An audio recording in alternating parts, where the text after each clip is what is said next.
तो एक बार फिर से आप सबका बहुत बहुत स्वागत है। इस वीडियो में आपको मिलने वाली है बहुत सारी महत्वपूर्ण जानकारी गुप्त वंश के बारे में।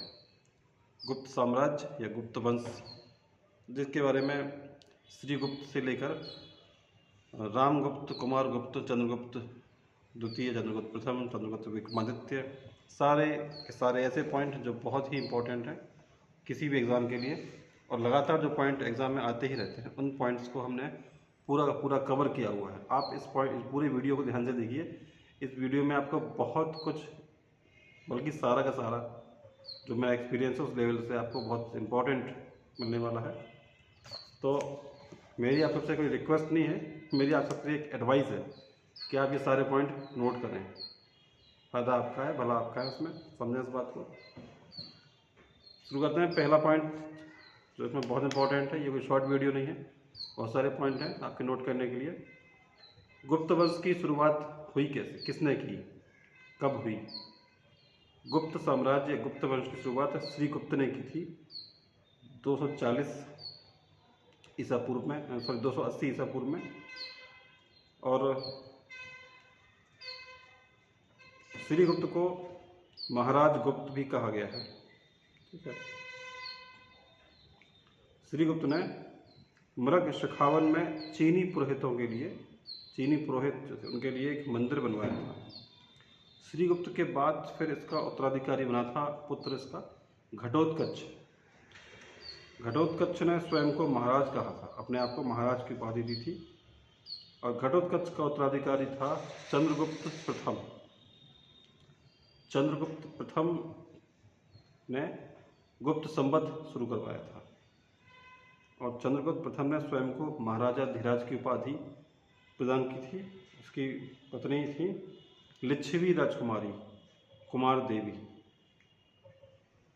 चंद्रगुप्त का उत्तराधिकारी था समुद्रगुप्त। समुद्रगुप्त का समय था 335 से 375 ईस्वी, और समुद्रगुप्त को भारत का नेपोलियन भी कहा। इतिहासकार है वी ए स्मिथ ने समुद्रगुप्त को भारत का नेपोलियन कहा है। फिर देखें आगे, अगला पॉइंट। समुद्रगुप्त को भारत का नेपोलियन क्यों कहा गया है, इस बारे में मैं आपको थोड़ा सा बता दूं। आर्यावर्त के 12 और दक्षिण के 12 शासकों को इसने पराजित किया था। उत्तर से लेकर दक्षिण तक 12 शासकों को इसने पराजित किया हुआ था, तो इसलिए इसका नाम रखा गया, इसको कहा गया है उपाधि के रूप में नेपोलियन। समुद्रगुप्त ने कांच की मुद्राएं चलवाई थी। इसके अलावा समुद्रगुप्त की जो मुद्राएं थी उसमें 6 प्रकार की मुद्राएं जो इंपॉर्टेंट रही हैं, उनमें गरुड़, धनुर्धर, परशु, अश्वमेघ, व्याघ्रहंता और वीणावादक, इनकी आकृतियां और इनके टाइप इसमें दिए गए मुद्राओं में। समुद्रगुप्त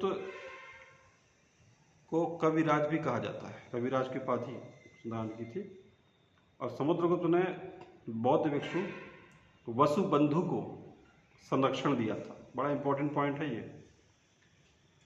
समुद्रगुप्त का दरबारी कवि था हरिशेन, और हरिशेन ने समुद्रगुप्त के शासनकाल में प्रयाग प्रशस्ति की रचना की थी,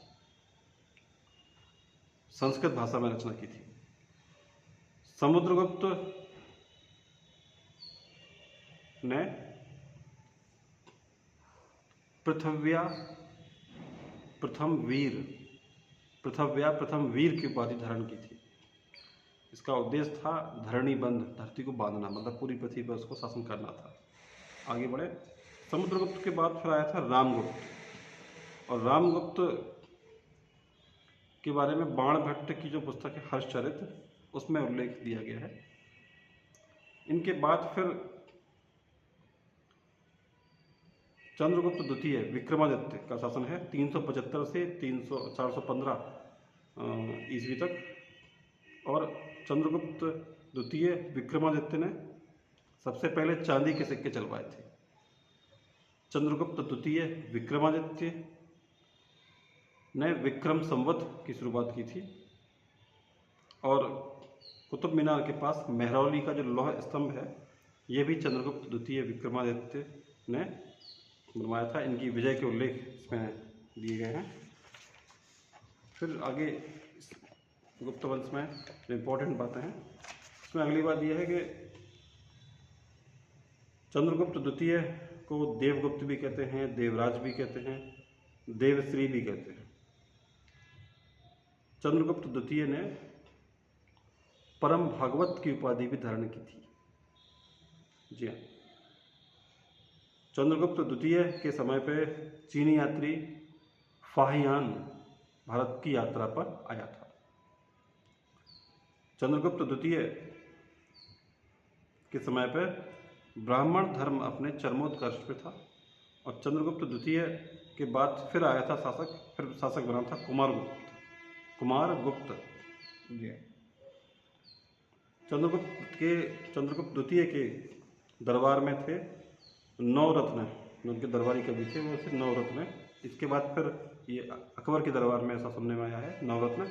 इसके पहले चंद्रगुप्त द्वितीय के दरबार में थे नवरत्न, कालिदास, धन्वंतरी,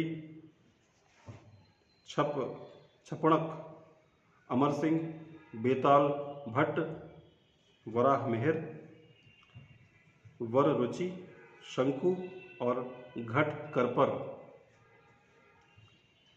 इनके बाद फिर कुमारगुप्त का शासनकाल आया।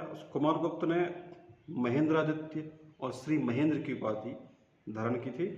कुमारगुप्त के शासनकाल में नालंदा विश्वविद्यालय की स्थापना हुई है। ये पॉइंट इंपॉर्टेंट है।